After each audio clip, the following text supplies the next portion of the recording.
Ito nga si JJ. Pakita ko lang sa inyo. At ipakita ko na naman yun. So, yan si Yuri. Naka-uniform, guys. So, nanggaling kami doon at i-edit ko to this at namanig ko lang na ano ko pala na basta yung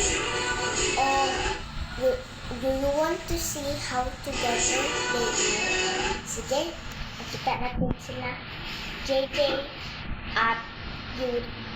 Go! So, ito nga sila, guys. Nagpa-picture kami, guys, at gisend ni JJ sa akin.